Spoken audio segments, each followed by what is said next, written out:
Hello. For the sake of clarity, I should probably explain this. This video is a complete remake of my old Scar the Martyr video from 2022.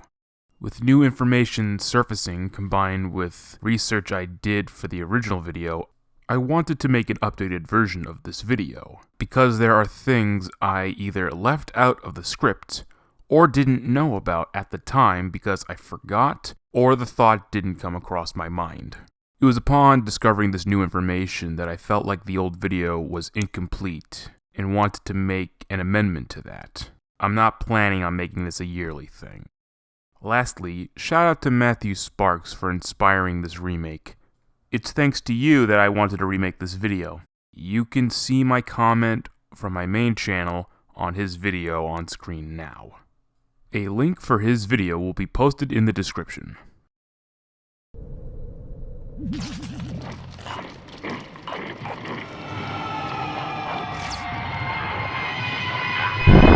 Make some noise.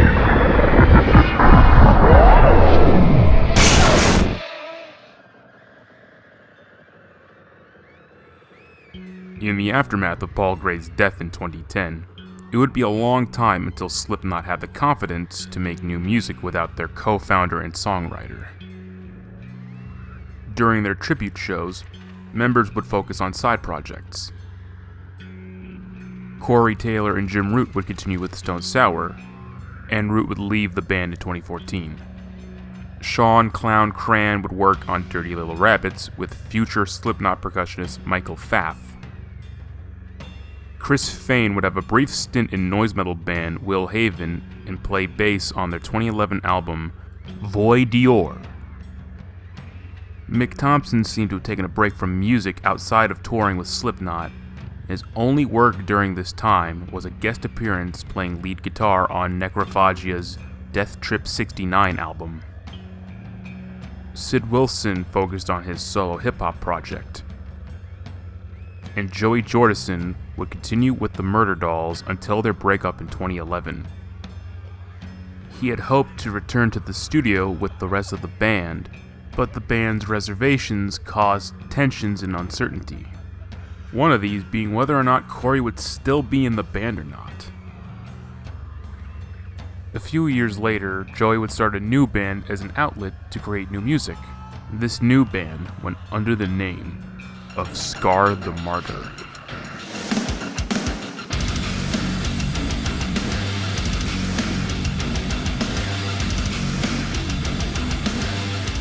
Scar the Martyr was formed at some point in late 2012 or early 2013.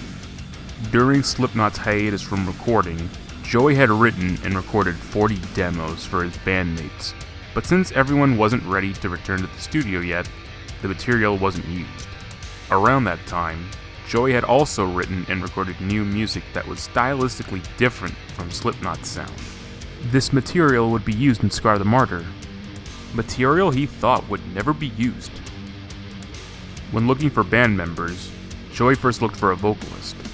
When looking for vocalists, Joey wanted someone who sounded different from Slipknot, and was recommended a vocalist by an associate. This would lead to the discovery of the then unknown Henry Derek Bonner. Prior to Scar the Martyr, Henry had performed in the local music scene of his home state of Georgia before moving to California. His first band was a blackened death goth band named Lilitu from 1995 until some point in the mid-2000s. It is unclear what year the band stopped. With Lilitu, Henry recorded 2 demos and 3 albums and was the band's songwriter, lyricist, vocalist, and guitarist. Henry also had a stint in a melodic death metal project called Crying for Winter with someone by the name of Leviathan. Only 1 demo was made.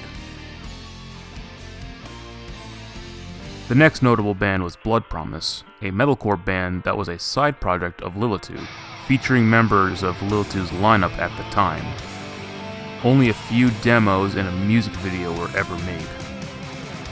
After Blood Promise, he started a folk project called To the Boy Elis, named after a poem by Austrian poet George Strakiel that had 1 release. Love is the Cost of Living in 2008. Around that time, Henry was part of a folk collective called Sweet Meat Love and Holy Cult, a project that features experimental artist and former Swans member Jarbo, both appearing on the 2013 compilation Mystagogue, with a To The Boy Elis song on it. It is unknown what else Henry was doing before he joined Scar the Martyr. The choice of having Henry be the frontman of Scar the Martyr is an interesting one, given how different Henry's and Joey's writing styles are. I just didn't know like how it was going to work because our styles are very different. Our writing styles are, I wouldn't say they're drastically different, but I tend to write, I'm a guitar player as well, but I tend to, like my songwriting style is like kind of like melodic chords, where like Joey's riffs are really bottom heavy, really kind of locks in with the drums like no one else, so I was a little nervous about that, I was, but I wanted to accept the challenge. It was a huge challenge, and I was definitely prepared for it, and it just kind of took the natural approach and just did, what felt good, so.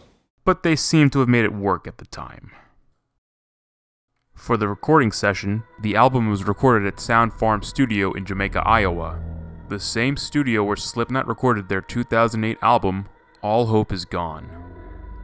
It was produced by Reese Fulber, who's known for being in Bill Lieb's industrial band, Frontline Assembly, as well as collaborating with Fear Factory since 1995, following the release of their 1993 remix EP, Fear is the Mind Killer, which Reese helped remix with Lieb. Along with co-producing the album and writing all the music, Joey plays drums, all bass tracks, and rhythm guitar tracks, minus 2 songs. Henry wrote all the lyrics and played rhythm guitar on 2 tracks, Cruel Ocean and White Nights in the Day Room. I played, obviously the drums, the rhythm guitars, and the bass tracks. But two songs, White Nights in the Day Room and Cruel Ocean, Henry played guitar. Lead guitar and solos were performed by former Strapping Young Lad guitarist Jed Simon and former Darkest Hour guitarist Chris Norris. Programming was handled by Chris Vrenna, who drummed for 9 Inch Nails and Marilyn Manson, and has his own band called Tweaker, who are known for making the Doom 3 theme song. Reese Fulber also did additional programming. To promote the album, the band would release 2 EPs for Revolver and Metal Hammer magazine that contain lead singles Blood Host and Soul Disintegration, along with 2 additional songs from the sessions that didn't make the final album. Other songs from the session would be used as bonus tracks for the deluxe edition. The Revolver EP had the atmospheric and pounding After the Fall, and the more straightforward Trinity of Lies. The Metal Hammer EP had the dynamic Follow the Storm, and the intense Symphony of the Shameless. And the deluxe edition had the haunting Flatline and Fracture, the energetic Digging for Truth, the frantic Coat of Arms, and a cover of Killing Joke's Complications. A very faithful cover. It's like a heavier version of the original, but doesn't overdo it.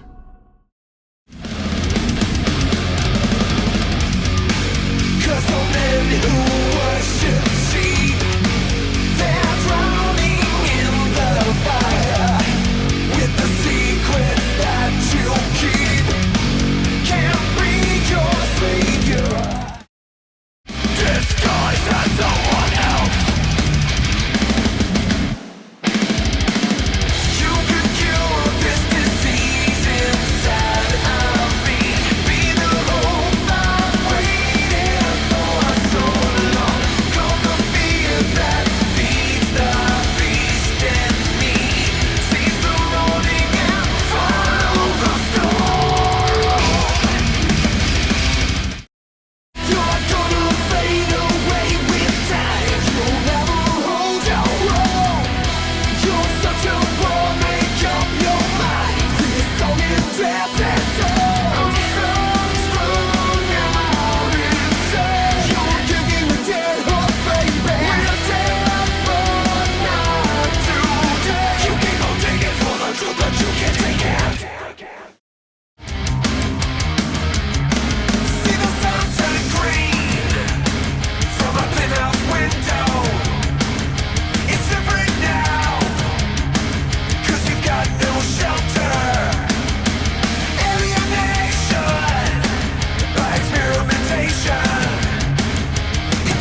On October 1st, 2013, Scar the Martyr's self-titled debut album was released.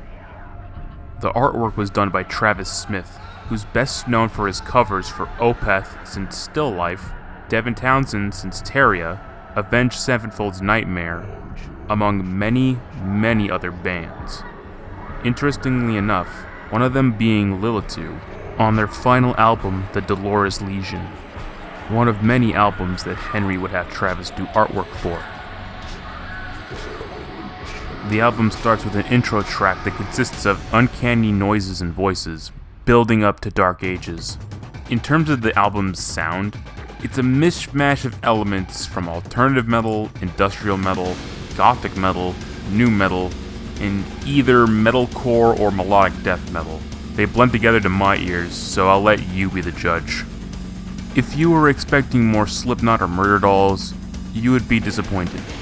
Songs are longer with lengthy guitar-heavy rhythm sections between the verses, with the longest song being 8.5 minutes long, and the shortest being 4 minutes and 8 seconds.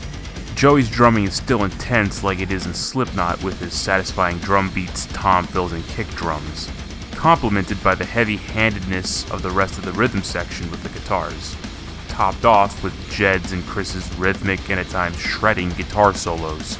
Joey stated that post-punk was one of the influences on Scar the Martyr, with an example he used being Killing Joke. That influence is clear with a song like Dark Ages, in regards to the metallic Killing Joke-styled influence, with its harsh political lyricism that doesn't overdo it, complemented by a very industrial-styled instrumentation. In contrast, there are songs like Cruel Ocean and White Nights in a Day Room that also have the post-punk influence, but are more melancholic and somewhat gothic with a alt-metal flair. Lyrically, the songs touch upon dark themes like conflict and tragedy, among other themes, done in a more metaphorical sense. They are well written, and they don't feel cheesy at all. Following the album's interlude track, Sign of the Omeni, is the most unique track, Anatomy of Erinyes, which has this more technical and at times progressive composition to a more percussive section where it's just the drums and the keys, with some light guitar playing, and all of this is going on at the song's bridge. The album's closer, Last Night on Earth, is the most plodding song, having a slower pacing and tempo, complemented by haunting keys that repeat throughout the whole song. Generally speaking, Kris Gofundme's keys are used more for atmosphere rather than being at the forefront, giving the songs an atmospheric, at times ambient, feeling. Other examples include the somber Soul Disintegration, the melancholic Prayer for Prey, and the more energetic and dynamic Mind's Eye. Although some people call this nu metal, the nu metal element is very faint on this album. The most nu metal sounding songs would probably be songs like My Retribution and Effigy Unborn with the chugging guitars and the simplistic structure, but that's a bit of a stretch. Henry gives a well-rounded vocal performance on the album, going from clean singing to gruff crooning to intense screaming. If I were to describe his voice for you, Henry has a gothic timbre similar to Carl McCoy of Fields of the Nephilim, combined with a higher register similar to Mike Patton, minus the intense range, which is not a complaint, with intense screams similar to Bjorn Strid of Soilwork, but it's the gothic element of his voice that is the standout trait, something that would be more noticeable and more defined in his later works, as his voice got gruffer, and as you can tell, a huge difference from somebody like Corey Taylor. At times, Henry's screams are more satisfying than Corey's. Honestly, Henry's a better musician than Corey, and the discographies speak for themselves. One has eclectic tastes and showcases that with his various releases, and one expresses eclecticism but largely makes the same commercial, almost derivative works over and over again. Just want to clarify something before people start blowing up the comments section. I don't mean to sound like that guy who thinks being musically diverse means someone is automatically better. You can still be a skilled musician, but suck at other styles. I do think that when an artist has a positive track record of doing music in different styles, I do think that is something that is worthy of praise. I love seeing the evolution and metamorphosis of an artist. I enjoy the commercial stuff here and there, but you can only listen to that so much before the repetition starts kicking in. I could put a long rant on this, but this isn't the place for that. But I will end this on a closing thought. Wouldn't you rather see a musician do what they want, regardless of style or format, rather than see them rehash the same thing over and over again to the point where they're a parody of themselves? Seeing reviews at the time, it seems that the album had mixed reactions, having sold 11,000 copies as of the start of 2014. While praising the musicianship of the album, most critics and fans had problems with the length of the songs and asking what was even the point of releasing this album in the first place, regarding the band as a supergroup with everyone being from an established band, minus Henry. Is Scar the Martyr's self-titled a groundbreaking album? No. Does it have to? No. In some ways, I think of what Martin Popoff said in a similar vein to Typo Negative's World Coming Down and Ministry's Filth Pig, among other examples. This was Joey Jordison's non-commercial album. It doesn't follow the mainstream formula to a T, despite there being moments where the songs can be formulaic at times, and he essentially does whatever he wanted to do with Scar the Martyr, as opposed to Slipknot, and that's fine. He was allowed to express himself however he saw fit, regardless of style. And while I can't speak on his behalf, I can safely assume that commercial success was the last thing on his mind, and was more focused on artistic expression. Honestly, looking back at it, Joey's work outside of Slipknot felt more artistically driven, whether it be on Scar the Martyr, Joey's work with the Murder Dolls, or even the songs that he led on the Roadrunner United project, which are arguably the most diverse in terms of musical styles out of the other team captains. Think about it.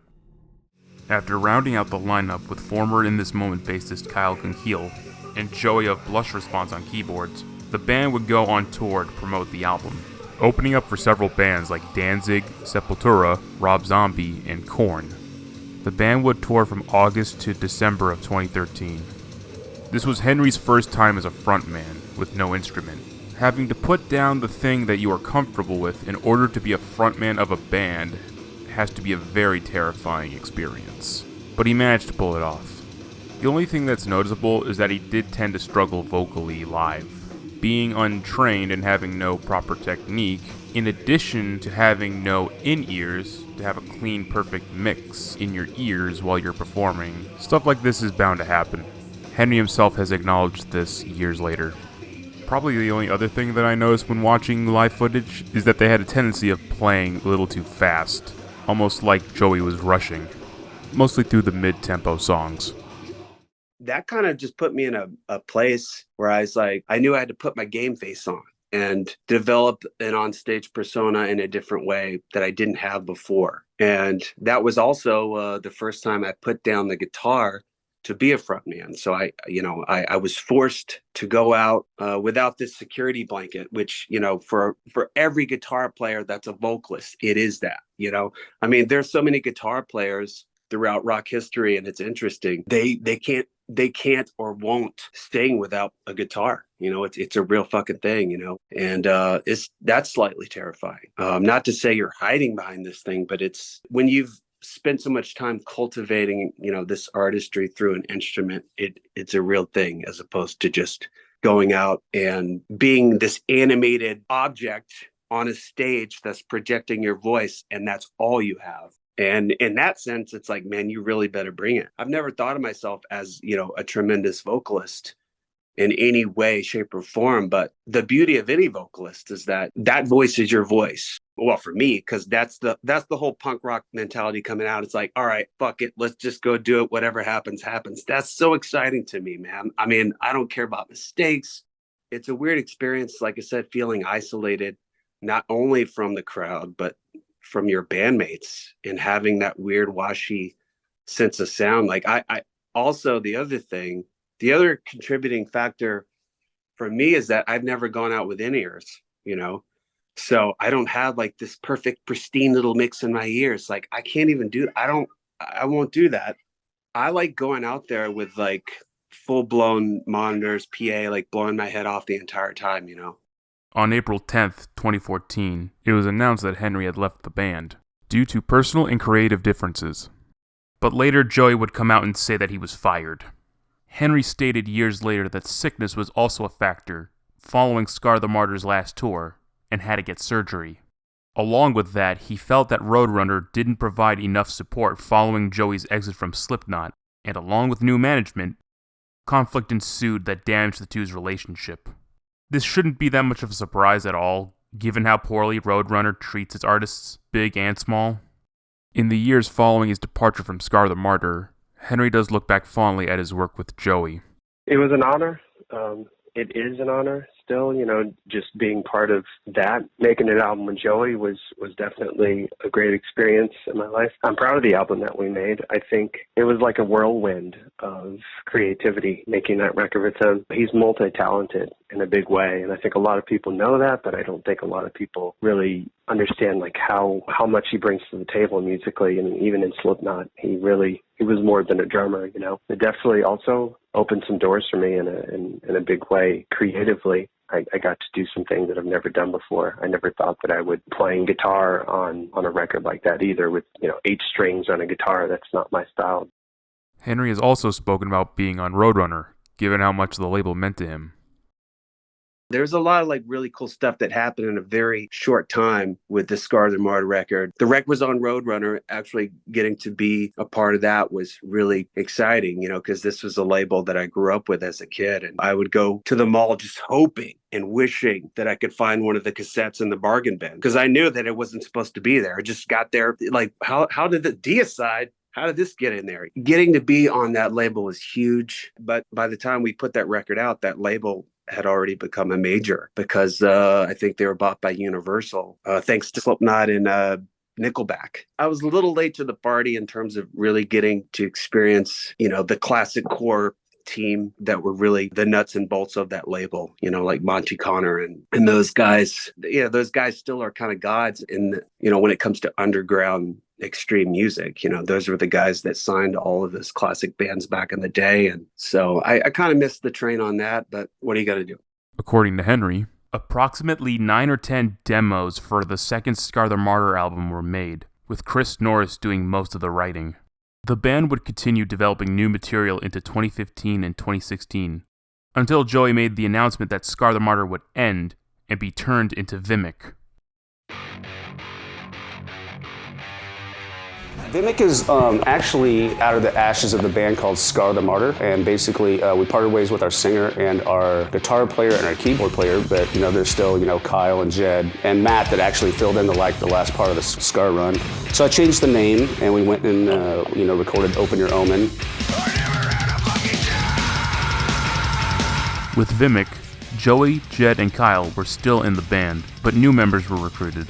Matthew Tarek was recruited as the permanent keyboard player. Kalen Chase, who was a touring member for Qaalm in 2007 when Joey toured with them, was hired on vocals. And Chris Norris would leave the band after the release of their first single, which he claimed to have written. Steve Marshall would take his place. The band would release 4 singles and an album, Open Your Omen. Except that never happened. Due to label changes and difficulties with scheduling due to members' obligations to other bands, and the death of their producer, the album never came out, putting Vimic on an indefinite hiatus. So, where's everyone now? Kyle Kunkiel currently plays bass in Bad Wolves. Chris Vrennick continues to work on soundtracks and on other bands' albums. It is unknown what Matthew Tarek is currently doing. While he does occasionally post on his social media, it is unclear if he's making any new music or not. Kalen Chase would start a solo career, making songs in a singer-songwriter style. Jed Simon would join metal band Monolith in 2018 with Devin Townsend alumni like Brian Beeve Waddell and Byron Stroud, but would leave the band the same year. Aside from appearing on Devin's Puzzle album, as of writing, it is unknown if he is working on new music with a new band. After leaving Vimic, Chris Norris would have some friction with his former bandmate. Not all the details are clear, but from what we know, in 2016, Chris had a falling out with Joey. As a result, many of Chris's possessions, from guitars and clothes, were being held onto maliciously by Joey. Whether or not there was a peaceful conclusion is unknown. Aside from that, He would continue making new music and posting it on his Bandcamp and SoundCloud. He would also be involved with a couple of bands, Weapons of Anew in 2017, Shadow Domain in 2018, and The Dead Year in 2020. He also took up producing for other bands. It seems he's kept himself busy over the years, but not without other issues. In 2019, it was reported that Kris had suffered a heart attack and was diagnosed with emphysema. There was a fundraiser on his Facebook page for $10,000, but only $6,689 were ever donated. Despite not making the money, it seems through the last couple of years and now in 2024 that Kris has recovered and continues to post regularly on his Facebook and Instagram, so it's good to know he's doing well, but not without more problems. It was at some point in 2023 when Kris announced that he was having financial problems and has launched a GoFundMe in order to pay bills and rent. If you can, show the man some support. A link for the GoFundMe will be in the description. Henry would have an interesting couple of years after Scar the Martyr. From 2014 to 2017, Henry sang for metalcore band Thrown into Exile, following the loss of the original lineup minus guitarist Mario Rubio. He would perform on their debut album, Safe Inside. During this time, he also joined thrash metal supergroup Act of Defiance, with Shadows Fall guitarist Matt Bashan on bass, guitarist Chris Broderick, and Sean Drover on drums, who had then recently left Megadeth over a year after the release of Super Collider. This band would record 2 albums until the band's hiatus and later breakup at the end of the 2010s, when Kris joined In Flames. In 2017, he revived his folk project in the form of a solo career under the name Henry Derek Elis. In 2018, he would release an EP, Don't Look, and his solo debut album, The Devil Is My Friend, which incorporates elements of Americana, folk, country, and gothic music. Also in 2017, he formed death doom band Qaalm, playing lead guitar, with Pete Majors of Harasser on vocals. In 2019, a demo was released in the summer of that year. Their debut album, Resilience and Despair, was released on October 15th, 2022, and are currently working on a follow-up with a new lineup set for a 2024 release, with not just one release, but 2. And it seems Henry's taking up vocals along with his guitar duties. Around the same time as both of these projects, Henry joined the country folk rock band Caveflowers as a guitarist, and the band released their debut album on January 31st of 2020. Lastly, but not lastly, in 2019, Henry would revive Lilitu, but the official Instagram page has been rare with its posts, but promises new music in the future. In 2020, Henry released a solo covers EP on July 28th called All the Pretty Little Horses, featuring the traditional lullaby as the title track, Dancing with Myself by Billy Idol, Heart of the Devil by Danzig, and Alabama Highway by Steve Young. All of them done in Henry's Southern Gothic style. Henry's also currently working on a new solo EP under the title of Hardwick, which will consist of new original material. Lastly, and most recently, in 2023, Henry did guest vocals on the song Dark Reflection on Withering Scorn's debut album, Prophet's Demise, a band formed by his former Act of Defiance bandmate, Sean Drover, with his brother Glenn Drover, who was bandmates with his brother in Megadeth during the United Abominations era, along with bassist Joe DeBias of Fate's Warning fame, and Metallium singer Henning Bassi. It's safe to say that Henry's kept himself busy over the last decade, and it's going to continue to be interesting to see what he does musically.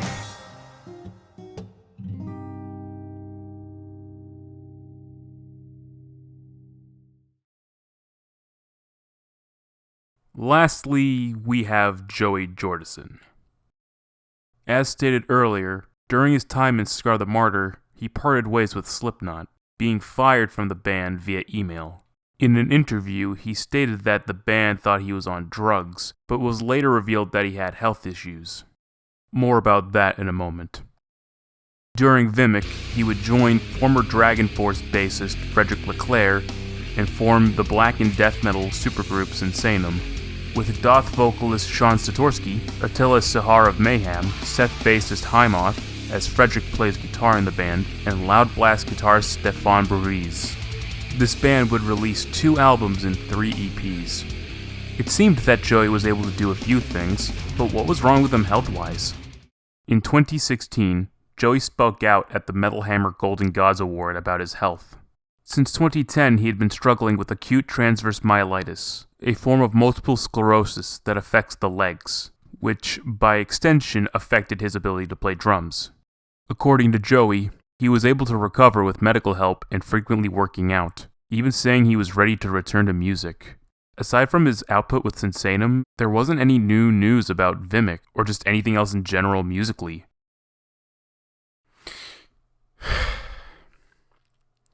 This is where things are going to get really dark. Content warning. This part of the video talks about drug use, illness, and speculation. Nothing about this is set in stone, given how nobody has spoken about it directly, so this is just a gathering of information to come up with a potential answer. Please take these speculations as merely well-supported rumors. It's notable by Joey's physical appearance that he gained a considerable amount of weight, which led to speculations of heavy alcohol consumption. This has been further implicated by that leaked 911 call by Joey's girlfriend, where she referred to him as a bad alcoholic, which I won't be playing out of respect. Speaking of substances, it is a well-known fact that, like his bandmates in Slipknot, especially after they blew up in the late 90s and throughout the 2000s, Joey also struggled with substance abuse. Following Paul Gray's death, the band would take a stricter, almost zero-tolerance approach towards drug use. Given the vague statements from his former bandmates in Slipknot and Sinasenum, it does imply that Joey was still probably struggling with substance issues, which is likely how he was fired from Slipknot, along with Chris Fane 6 years later, if the post from Clown's daughter is true.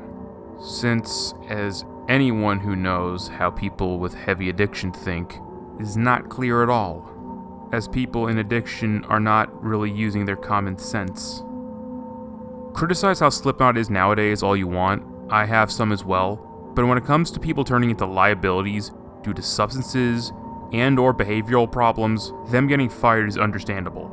Sad, but understandable. As for my own criticisms about the band these days, it mostly has to do with creative stagnation and an over-reliance on tropes to the point where they sound like a parody of themselves. It has nothing to do with them being a business. We all have to make money. As for Joey's acute transverse myelitis, it can be caused by the consumption of substances like heroin and cocaine. And given Joey's history, it could have likely been both. Specifically, if a user who has had a prior history with frequent drug use reintroduces it to their systems after a long absence, it can cause hypersensitivity and develop into acute transverse myelitis, or acute spinal cord ischemia. Although it is an uncommon complication of heroin and cocaine intake, there's still a high likelihood of health complications if someone were to relapse on these substances. Articles on this topic from the National Library of Medicine are linked down below. It is likely this is how Joey got his condition, and as a result, less creative output. Unfortunately, only those who knew Joey know what happened, and all we can do is speculate. And we'll never know from Joey himself, because on July 26, 2021, Joey passed away in his sleep. He was 46 years old. Scar the Martyr is a curiosity to say the least. It showed another side of Joey Jordisons' creativity with whatever musicians he collaborates with, despite all his troubles. Whether it be the new metal of Slipknot, the horror punk of Murder Dolls, the diversity on Roadrunner United, the industrial post-punk alt metal of Scar the Martyr and later Vimic, or even the black and death metal of Sinasenum, there's something unique for different listeners. You may like one or the other, or like everything. Personally, I prefer Scar the Martyr over Slipknot nowadays, and I thank Joey for the discovery of another musician that I have become a fan of and look forward to whatever he does next. Rest in peace, Joey. and may your legacy live on.